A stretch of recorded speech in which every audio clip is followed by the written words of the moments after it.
میرے دوستو بزرگ عزیزو، جتنا بھی فساد ہے دنیا میں، اس فساد کا تعلق براہ راست مومن کے بدن سے نکلنے والے اعمال سے ہے۔ اللہ نے صاف فرما دیا، ظہر الفساد فی البر والبحر بما کسبت ایدی الناس، کہ جتنا بھی فساد ہے بر و بحر میں، وہ سب کا تعلق براہ راست مومن کے بدن سے نکلنے والے اعمال سے ہے۔ نظام کائنات سے کائنات کے تغیرات کا کوئی تعلق نہیں ہے، نظام کائنات سے کائنات کے تغیرات کا کوئی تعلق نہیں ہے، بلکہ نظام کائنات کے تغیرات کا تعلق براہ راست مومن کے بدن سے نکلنے والے اعمال سے ہے۔ جو لوگ اپنے حالات کو مقدمات کے، قرضوں کے، بیماریوں کے، کاروبار کے نہ چلنے کے، مختلف قسم کی ان کے دین، ان کی شریعت میں مختلف قسم کی رکاوٹوں کے آنے کے، ان تمام حالات کو جو لوگ کائنات کے نقشوں کی طرف، یا مزید عرض کر دوں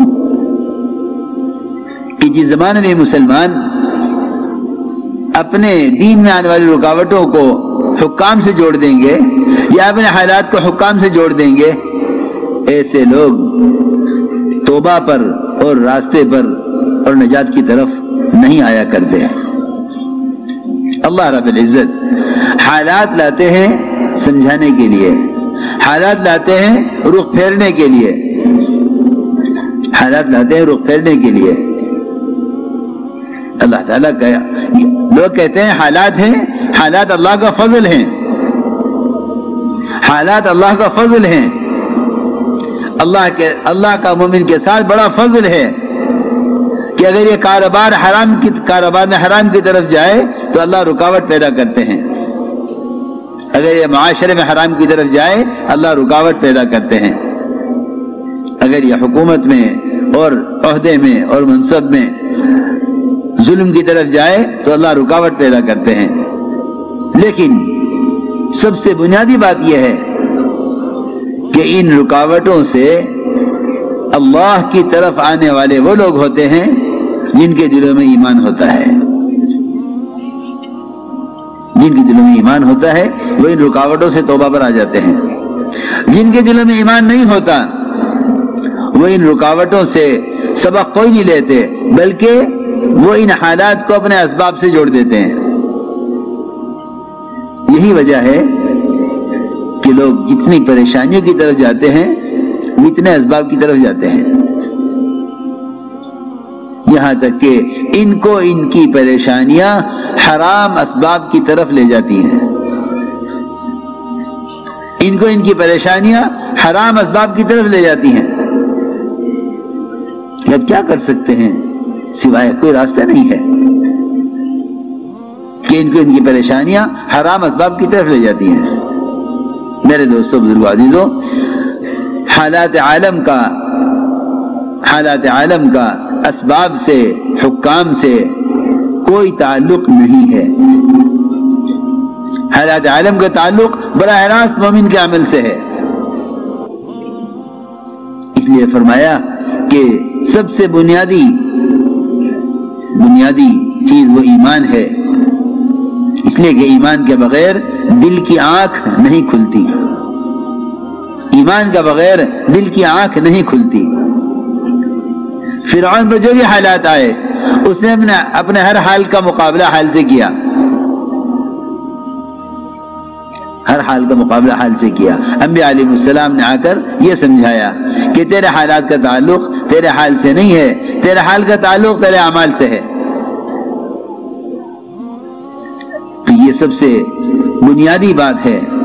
کہ ایمان کے بغیر مومن عبرت نہیں لے سکتا،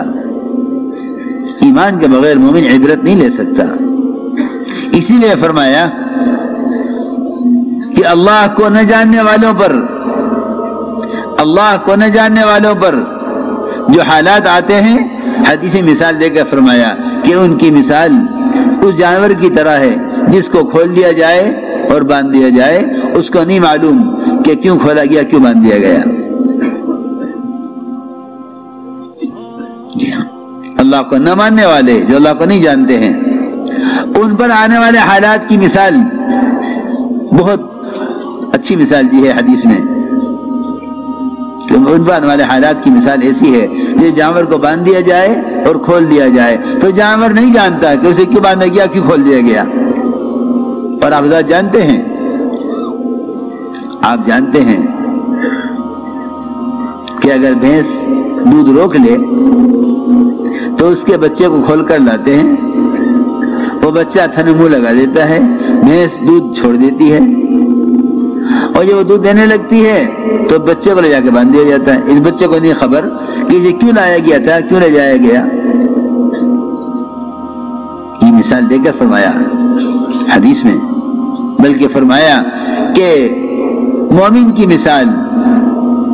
اور ایمان کی مثال اس گھوڑے کی طرح ہے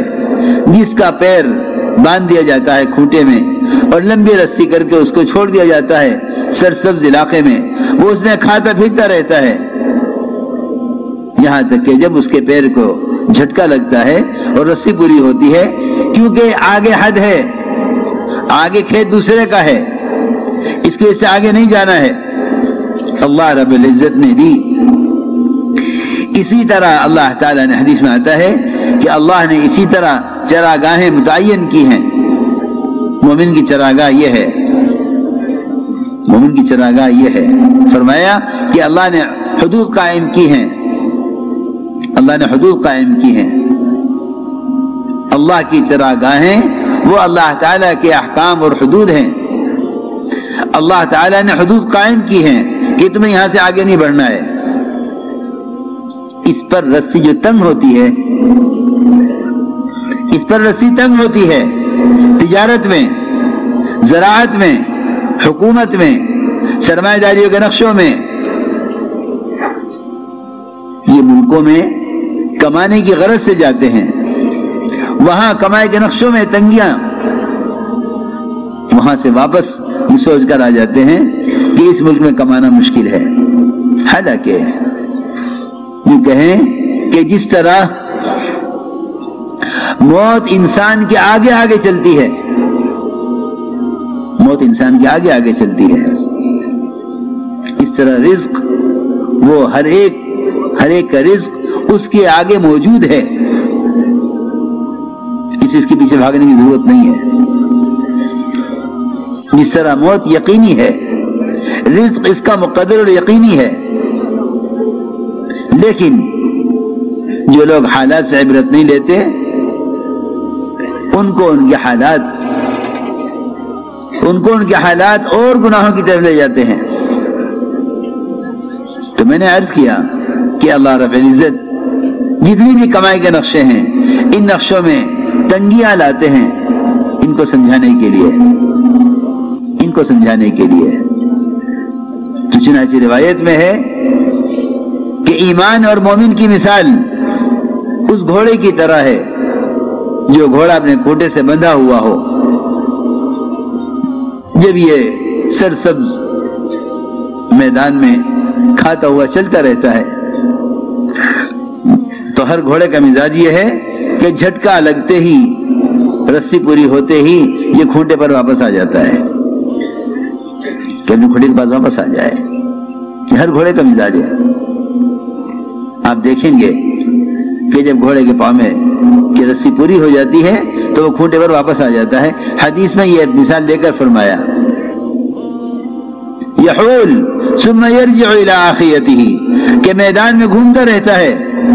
اور جب رسی پوری ہوتی ہے تو پلٹ کر کھوٹے پر آ جاتا ہے۔ لیکن میرے دوستوں، بزرگوں، عزیزوں، اس زمانے میں مسلمان جن حالات سے بھی گزرتا ہے ان حالات سے عبرت نہ لے کر راستے کی طرف نہیں آتا۔